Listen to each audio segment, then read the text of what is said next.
పశ్చిమ గోదావరి జిల్లా భీమవరంలో ఎన్నికల సందర్భంగా కలెక్టర్ సుమిత్ కుమార్ సమావేశం ఏర్పాటు చేశారు. ఈ సందర్భంగా మాట్లాడుతూ ఎన్నికలకు సంబంధించిన భీమవరం కలెక్టర్ భవనంలో సమాచారాన్ని మీడియాకు అందించేందుకు ఈ కేంద్రాన్ని ఏర్పాటు చేసినట్లు తెలిపారు. ఇప్పటివరకు జిల్లా వ్యాప్తంగా అందిన ఫిర్యాదులను కలెక్టర్ వివరించారు. ఎన్నికలకు సంబంధించి ఎటువంటి ఫిర్యాదు వచ్చినా దానిపై విచారణ చేయించి చర్యలు తీసుకోవడం జరుగుతుందని స్పష్టం చేశారు. ఎన్నికల షెడ్యూల్ విడుదలైన దగ్గర నుంచి నేటి వరకు వివిధ మార్గాల్లో వచ్చిన ఫిర్యాదులపై తక్షణ చర్యలు తీసుకుంటున్నామని తెలిపారు.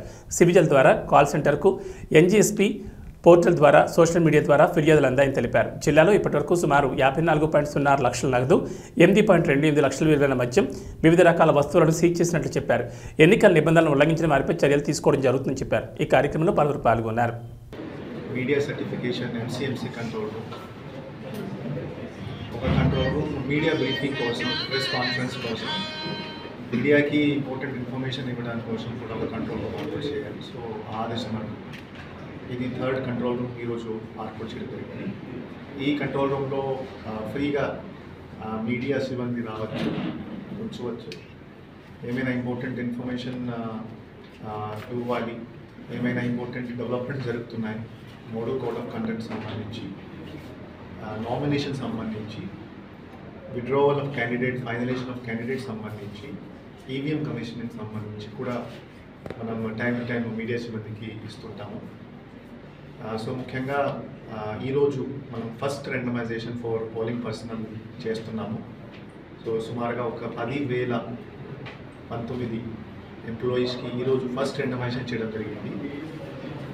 So polling presiding officer, assistant presiding officer మరియు others presiding officer, other polling officer select చేయడం జరిగింది. రేపటి నుంచి ఆర్డర్ సర్కులర్ చేయడం జరుగుతుంది.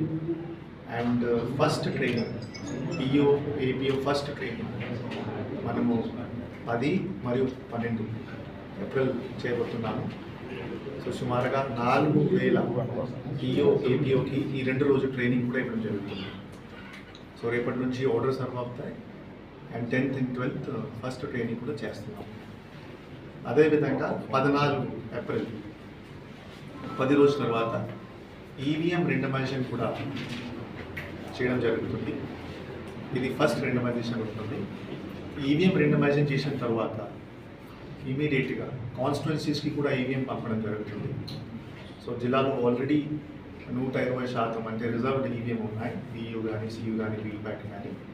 సో రిజర్వ్డ్ ఈవీఎం రెండమైజేషన్ చేసిన తర్వాత పొలిటికల్ పార్టీ సమక్షంలో ప్రతి కాన్స్టిట్యున్సీ కూడా పంపడం జరుగుతుంది. సో ముఖ్యంగా ఇది 10 రోజులు ప్రసిద్ధి. ఇది లాస్ట్ టైం మీరు పీడబ్ల్యూడీ కానీ హోమ్ ఓటింగ్ కూడా క్వశ్చన్ అడిగారు.